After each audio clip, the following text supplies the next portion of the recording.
Mayor Vico Soto pinaramdam ang saya at tradisyon sa lungsod Pasig. Yan ang pag-uusapan natin patungkol sa kinabibiliban, hinahangaan at pinakamahusay na punong lungsod sa buong bansa ngayong araw po. Pero bago yan ay humihiling ako na paki-subscribe po ang aking YouTube channel, paki-like and share na din po mga kaparokya para mas dumami pa po ang makapanood ng content natin. Maraming salamat po sa inyo mga kaparokya, and of course maraming salamat din po sa mga OFW na patuloy pong sumusubaybay at tumatangkilik ng ating munting channel. Maraming salamat po at sobrang na-appreciate ko po kayo mga kaparokya. So yun nga po mga parokya, tila suntok at pinagsamang sampal ito para sa kapitan na nagsabing namatay na daw di umano ang tradisyon at nawala ang sigla ng Pasig mula ng pamunuan ito ng butihing mayor. So pakinggan muna natin ang sinabi ng kapitang ito at panoorin din natin ang pagdiriwang ng ika-452nd year ng lungsod Pasig. Ito. Alam mo lang po kasi, tayo sa ibang lugar. Hindi po kilala ang lungsod ng Pasig. Kilala tayo sa pangalan ng mayor. Nakakalungkot. Dapat lagi natin magmamalaki. Tayo ito ng Pasig. Si Ate Sara gusto niyang ipagmalaki ang Pasig. The Pasig is one city. Gusto kong ipakilala ang lungsod ng Pasig sa isang malinis, maayos, masigla, makulay at ligtas na Pasig. Sapagkat pagkagawa natin ang mga bagay na yun, makakaingayan tayo ng maraming mamumuhunan, maraming negosyante, at kung saan dadami ang trabaho. Bakit hindi natin ipagmalaki ang lungsod ng Pasig? Namatay na ang kultura sa lungsod ng Pasig. Nakakalungkot. Uli natin bibalik ang sigla ng Pasig. Ano ba ang nangyayari ngayon?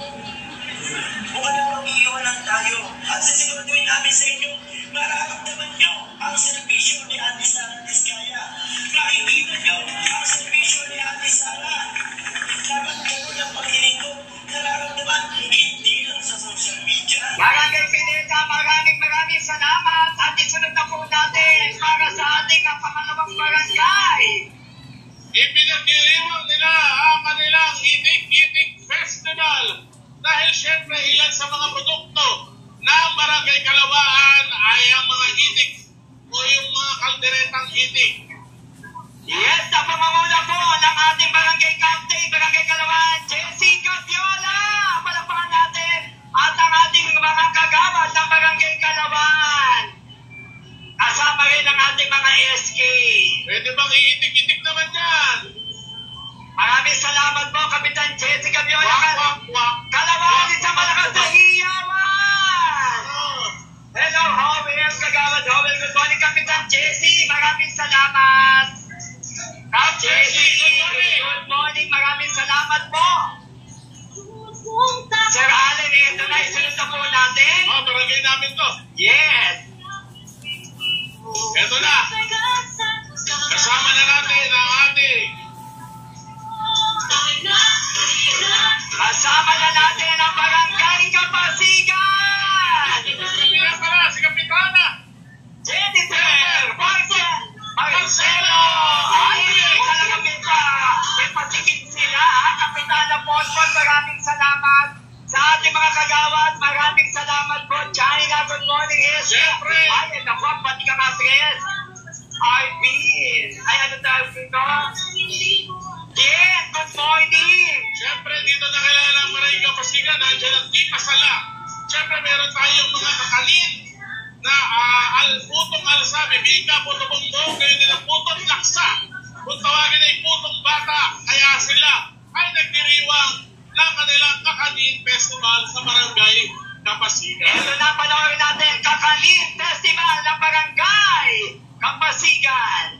So yun nga mga kaparokya, politika nga naman talaga dito sa ating bansa. Nakita nyo, nakipagkamay pa ang kapitan ng nagsabi na namatay daw di umano ang kultura at nawala ang sigla ng Pasig mula ng pamunuan ng butihing mayor ang lungsod. Well, in fairness naman po sa kapitan mga kaparokya ay talagang nandun siya kapag merong Oplan Cayusan ang nasabing barangay nito. Yun nga po mga kaparokya, isang malaking mapagpanggap para sa akin yung ginawa nito dahil kapag kaharap akala mo anghel, pero nung campaigning, grabe ang paninira nito kay Mayor Vico Sotto.